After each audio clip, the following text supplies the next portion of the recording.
So hello guys, कैसे हो आप सभी लोग। उम्मीद है आप बहुत अच्छे होंगे। तो आज का टॉपिक है इलोन मस्क के ऊपर।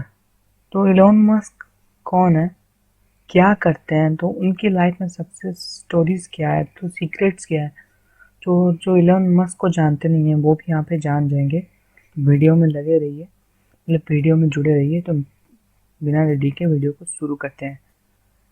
तो बात करा जाए इलोन मस्क के बारे में, तो इलोन मस्क एक बहुत बड़े बिलियनर हैं। पहली बात ये है कि ये बहुत बड़े बिलियनर हैं। टॉप 10 रिचेस्ट बिलियनर्स के अंदर आता है इलोन मस्क। तो इनका जो अचीवमेंट की बात किया जाए तो इन्होंने, आपको पता होगा कि एक एप्लीकेशन है पेपाल, ठीक है। तो उसका जो मेन मालिक हैं वो इलोन मस्क ही हैं, मतलब इन्होंने ही वो पेपाल को बनाया है। पता नहीं है तो मैं बता दूं कि इन्होंने अपना लाइफ में बहुत कुछ अचीव किया है। और एक नहीं, 3-4 कंपनी के मालिक खुद हैं वो, ठीक है। और उनके अंदर बहुत लोग काम करते हैं, बहुत अंडर में बहुत लोग काम करते हैं, लेकिन वो किसी के ऊपर डिपेंड नहीं रहते हैं। तो ये सब वो कैसे करते हैं, हाउ, ठीक है। तो पहले जान लेते हैं उनके बारे में, कुछ छोटे मोटे आइडिया जान लेते हैं उनके बारे में, कुछ चीज़ें जान लेते हैं। तो इलोन मस्क का पूरा नाम है इलोन रिव मस्क, और उनका जन्म जून 28 1971 में हुआ था। तो आज तक हिसाब किया जाए तो अभी उनका एज 49 है, ठीक है। और ये एक साउथ अफ्रीकन सिटीजन है 1971 में। फिर जब उन्होंने अपना ग्रेजुएशन कंप्लीट करने के लिए जब कनाडा आए तो वहाँ का सिटीजनशिप ले लिया था। अभी 2002 में जब ये यूनाइटेड स्टेट गए तो वहाँ पे अभी अभी तक वो यूनाइटेड स्टेट के अमेरिकन सिटीजनशिप लेके वहाँ पे रह रहे हैं। और उनकी बात किया जाए उनके एजुकेशन के बारे में, तो उनका एजुकेशन शुरू हुआ था पेटोरिया बॉयज़ हाई स्कूल में, जहाँ पे ये एक ब्रिलियंट स्टूडेंट थे। उसके बाद इनका ग्रेजुएशन इन्होंने कंप्लीट किया क्वींस विक्टोरिया यूनिवर्सिटी या फिर क्वींस यूनिवर्सिटी, ठीक है। उसके बाद इनके पढ़ाई के बीचों बीच उन्होंने सोचा कि मुझे एक जॉब करनी चाहिए, आई मीन बिजनेस करनी चाहिए, ठीक है। तो इनके पास हर तरह का सर्टिफिकेट था, हर तरह का नॉलेज था, लेकिन इन्होंने ये नहीं सोचा कि मुझे किसी जॉब में जाना चाहिए या फिर किसी का कंपनी में जॉब ढूंढना चाहिए। इन्होंने बोला कि मुझे खुद अपने बलबूते पे बिजनेस शुरू करना चाहिए। 2000 में उन्होंने फाइनली जो पेपॉल का एप्लीकेशन है इसको बनाया। इसको बनाने के बाद एक ही साल के अंदर उनको 1.5 बिलियन प्लस प्रॉफिट हुआ। मतलब आप समझ सकते हो 1.5 बिलियन के ऊपर उनको प्रॉफिट हुआ। करेंगे। पैसा ही पैसा होगा। 2002 में एलोन मस्क ने एक कंपनी खोली जिसका नाम था स्पेस एक्स। तो इसका मेन मोटिव ये था कि हमें एक ऐसा रॉकेट बनाना है जो रीयूजेबल हो, यानी ऐसा रॉकेट जिसको हम बार बार यूज़ कर सकते हो।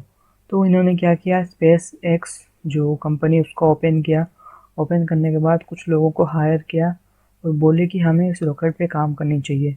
तो लोगों का रिस्पॉन्स कुछ इस तरह का था कि नहीं सर, हमसे नहीं हो पाएगा। बड़े बड़े जो नासा हैं, हमारे जो नासा रिसर्च सेंटर, वहाँ के लोग नहीं कर पा रहे, रसिया के जो रिसर्चर ये भी नहीं कर पा रहे हैं, तो हम कैसे कर पाएंगे, तो हमसे नहीं होगा। लेकिन इलोन मस्क ने हार नहीं माना, वो अपने काम में लगे रहे और फाइनली इन्होंने एक रॉकेट बना लिया।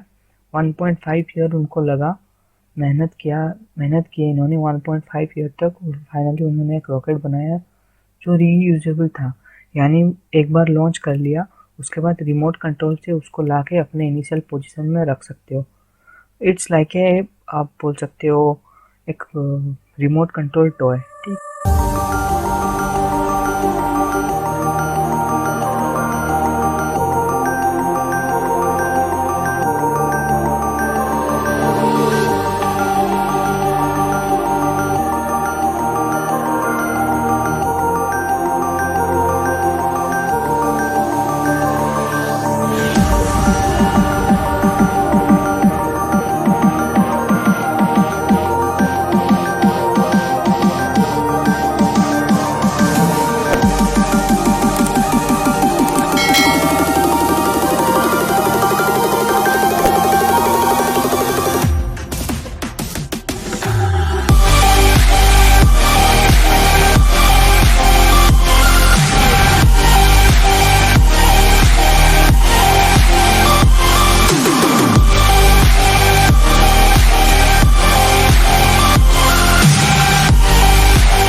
फिर उसमें से कुछ ईयर में उनका 150 मिलियन डॉलर्स का प्रॉफिट हुआ।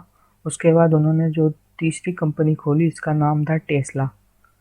तो इन सबसे पहले उनका पहला जो कंपनी था 1999 में, तो वो था X.com। ठीक है, तो ये एक ऑनलाइन बैंकिंग का एप्लीकेशन था। अब बात करते हैं टेस्ला के बारे में। तो टेस्ला के बारे में जिनको पता नहीं है, तो मैं बता देना चाहता हूँ कि टेस्ला कंपनी का मेन मोटिव ये है कि हमें नेचुरल रिसोर्सेज जो हैं, मतलब जो इन्फाइनाइटली मौजूद हैं अर्थ में, उसको यूज़ करके हमें ऑटोमोबाइल्स बनाना चाहिए। तो इलोन मस्क ने कुछ इस तरह ऐसा किया कि उन्होंने कुछ कार्स में सोलर पैनल फिट करवा दिया और कुछ कार्स को अपने हाइड्रो इलेक्ट्रिसिटी से इलेक्ट्रिक पैदा करके कुछ कार्स में चार्जिंग वाला कार्स बना लिया।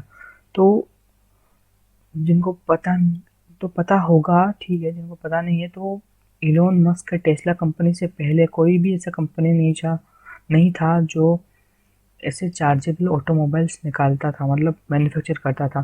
जब इलोन मस्क ने अपना टेस्ला कंपनी शुरू किया, उसके बाद BMW और लैम्बोर्गिनी, मर्सिडीज, इन्होंने भी रिचार्जेबल कार शुरू करना, मतलब मैन्युफैक्चर करना शुरू कर दिया। उसके साथ बहुत से कंपनी है, जैसे वॉक्सवैगन, स्कोडा, या फिर और भी बहुत सारे कंपनी, इन्होंने चार्जेबल कार्स मैन्युफैक्चर करना शुरू कर दिया।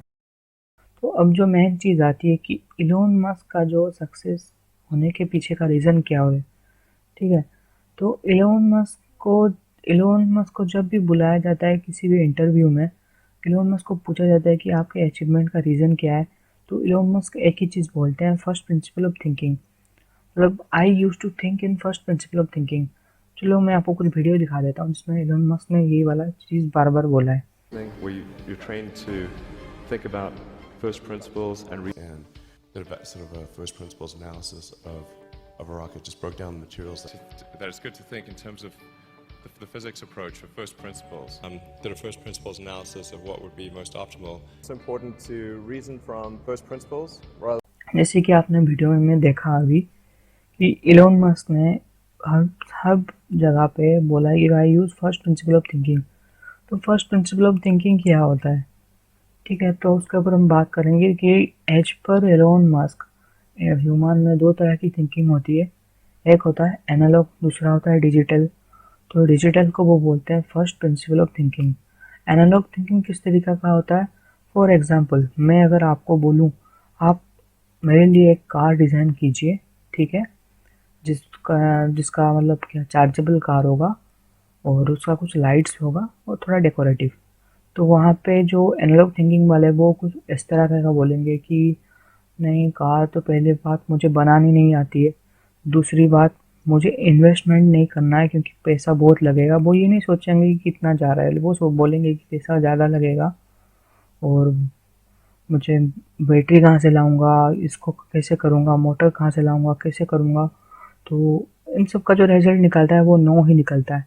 लेकिन जो इलोन मस्क के स्टाइल में सोचते हैं, फर्स्ट प्रिंसिपल ऑफ थिंकिंग जो भी करते हैं, वो इस तरीके का बोलेंगे, हाँ कार बनानी है ना, तो पहले बात करते हैं कार में क्या क्या चीज़ें होती है। पहली बात उसकी बॉडी, ठीक है, उसके बाद LED लाइट्स, वायर और बैटरी, मोटर और व्हील्स। ठीक है, इन सब चीज़ों से हम बना सकते हैं। तो वो क्या करेगा, थोड़ा थोड़ा बहुत इन्वेस्ट करेगा, करने के बाद बोलेगा हाँ ये सब चीज़ों का अगर मैं ले आता हूँ और मैं उनको मतलब बनाता हूँ तो मैं अपना बना लूँगा कार। ठीक है, और वो दूसरी बात है कि कार चलेगा या नहीं चलेगा, लेकिन मुझे ट्राई करना चाहिए। तो ये होता है फर्स्ट प्रिंसिपल ऑफ थिंकिंग। तो first principle of thinking differ क्यों करता है, ठीक है, तो 100 में से 5% ऑफ पीपल होते हैं जो first principle of thinking use करते हैं, 5% या उससे भी कम, 2 या 3%। तो ये डिफ़र क्यों करता है, डिफ़र इसलिए करता है क्योंकि हमारी परवरिश ही ऐसी हुई है, हमें शुरू से ही दबा के रखा गया है। फॉर एग्जांपल आपको अगर मैं बोलूँ कि मैं थोड़ा डिटेल में समझा देता हूँ, ठीक है। एक बच्चा जाके अपने पापा को पूछता है कि पापा और समर और विंटर मतलब सीजनल चेंजेस क्यों हो रहे हैं, ठीक है। तो उसके पापा ये बोलते हैं कि बेटा देखो ये सब रिवोल्यूशन के ऊपर डिपेंड करता है, तो तुम्हें ज़्यादा दिमाग मतलब लगाने की ज़रूरत नहीं है, तुम अभी अपने पढ़ाई पे ध्यान दो, वो सब बाकी बातें बाद में जब तुम आगे के पढ़ोगे तो तुम सब जान जाओगे। तो ये बोलते हैं, ये बोल के बच्चे को भेज देते हैं। तो यहाँ पे क्या होता है, जो बच्चे का क्यूरियोसिटी था चीज़ों को जानने में कि ये चीज़ होता क्या, ये वहीं पे मतलब बंद हो जाता है। तो वो भी यही सोचने लगता है कि हाँ पढ़ाई करके तो जाननी है, पढ़ाई करके जान लूँगा। फिर बाद में वो बोलते हैं, पेरेंट्स बोलते हैं कि, या फिर जो गार्डियंस जो गुरु बोलते हैं कि नहीं बच्चा पढ़ नहीं रहा है, वो ये नहीं कर रहा है, वो मतलब क्यूरियस नहीं है, ना ही सीरियस हो रहा है। अरे आपकी गलती है, आपने क्यों उसको, वो तो पूछ ही रहा था कि किस तरह का होता है, हम किस तरह से जान सकते हैं, पर आपने उसे जानने ही नहीं दिया। ठीक है, मैं बोल नहीं रहा हूँ कि सारी पेरेंट्स गलत है, मैं बोल नहीं रहा हूँ, मैं जो इसका फिजिकल सॉरी प्रैक्टिकल जो चीज़ें हैं मैं इसके बारे में बता रहा हूँ। ठीक है, इसको गलत में मत समझना। ठीक, तो अगर हम first principle of thinking use करते हैं तो पापा मम्मी, ये अगर वो बच्चा जाके पूछता है और उसके पापा first principle of thinking use करते हैं, तो यहाँ पे क्या होगा, पापा बोलेंगे कि बेटा ये डिपेंड करता है रिवोल्यूशन के ऊपर। तो बच्चा सोचेगा कि रिवोल्यूशन ये क्या होता है, तो पापा बोलेंगे जब अर्थ घूमता है सन के चारों तरफ एक इनिशियल पोजीशन से शुरू करके जब उसी इनिशियल पोजीशन में घूम के ख़त्म हो जाता है, इसे रिवोल्यूशन बोलते हैं। और इसी के ऊपर हमारे सीजनल चेंजेस होती है। तो वो क्या होता है, उससे क्या होता है, बच्चे में जो क्यूरियोसिटी वो बढ़ने लगती है। बच्चा सोचता है कि नहीं मुझे चीज़ों के बारे में जानना है, और भी अंदर वो घुसते चला जाता है। तो ये principle, same principle Elon Musk use करते हैं अपने आप को ट्रेन करने के लिए, अपने आप को अचीव करवाने के लिए। तो हमें अगर किसी चीज़ को अचीव करना है तो हमें पहली बात कि हमें पॉजिटिव रहना चाहिए। किसी भी काम हम कर रहे हैं, कोई भी काम हम कर रहे हैं, तो पहली बात हमें पॉजिटिव रहना चाहिए कि हाँ भाई ये काम हम मुझसे हो पाएगा। क्योंकि भगवान ने हमें इंसान तो जन्म तो इसलिए दिया है, अगर हमसे कुछ काम होने नहीं वाला था तो इंसान जन्म ही नहीं मिलता। कुत्ते बिल्ली गाय भैंस कोई भी बना के भेज देते भगवान, लेकिन हमें इंसान ही क्यों बनाए? क्योंकि हम इंसान डिफरेंट है, दुनिया के बाकी के जीव जंतु से हम इंसान डिफरेंट है। We can achieve anything we want. ठीक है, तो पहली बात कि हमें अपने अंदर पॉजिटिव फीलिंग्स लानी चाहिए। दूसरी बात, अपने माइंड को क्यूरियोसिटी रखना चाहिए, क्यूरियस रखना चाहिए चीज़ों को जानने के लिए। तीसरी चीज़ कॉन्फिडेंस। ये सब चीज़ों के होने से ही हम अपने गोल को अचीव कर सकते हैं। तो वीडियो आज के लिए इतना ही था। ठीक है, तो वीडियो आज के लिए इतना ही था।